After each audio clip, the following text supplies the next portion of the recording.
একদিকে দীপিকা পাডুকোনের সাথে action thriller king সিনেমায় জুটি বাঁধছেন বলিউড বাদশাহ শাহরুখ খান। অন্যদিকে 1993 সালে মুক্তিপ্রাপ্ত ডার সিনেমার পর এবার দীর্ঘ 30 বছর পর আবারও সানি দেওলের সঙ্গে জুটি বেঁধে কাজ করতে আগ্রহী কিং খান। এই দুই সিনেমার মাধ্যমে কোন রূপে ফিরে আসছেন শাহরুখ?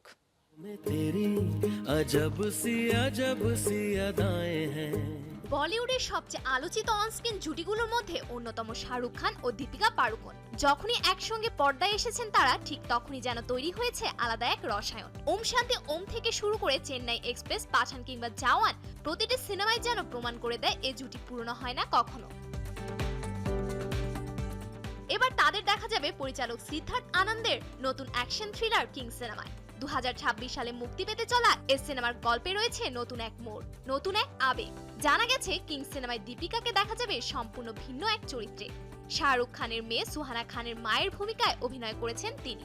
যদিও এটি পূর্ণাঙ্গ প্রধান চরিত্র নয়, তবে চরিত্রটি থাকবে পুরো গল্পের কেন্দ্রবিন্দুতে। সিনেমাটি পূর্ণদৈর্ঘ্য অ্যাকশন থ্রিলার, যেখানে কেন্দ্রীয় চরিত্রে অভিনয় করেছেন শাহরুখ। শুরুতে সুহানার মায়ের চরিত্রে ভাবা হয়েছিল তাবুকে, কিন্তু গল্পের রূপরেখা পরিবর্তনের কারণে যুক্ত হন দীপিকা। এই সিনেমার ভিলেনের ভূমিকায় দেখা যাবে অভিষেক বচ্চনকে। বর্তমানে প্রি প্রোডাকশনের পর্যায়ে রয়েছে কিং। আগামী মে মাসেই মুম্বাইয়ে শুরু হবে সিনেমাটির দৃশ্য ধারণ।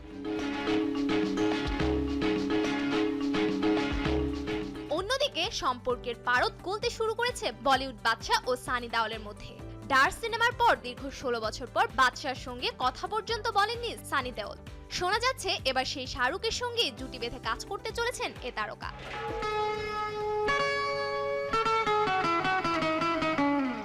সম্প্রতি ফের একবার মুক্তি পেয়েছে শাহরুখ খান ও সানি দেওলের সিনেমা ডার, যেটি কিনা বেশ ভালো সাড়া ফেলে দিয়েছে।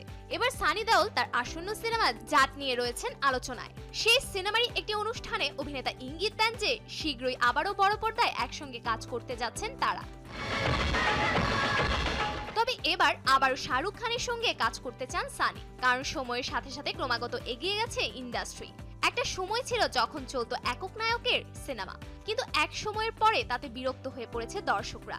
সময়ের সঙ্গে মানিয়ে চলতেই তার এই সিদ্ধান্ত। সফুর আফরিন, শোবিজ টুনাইট।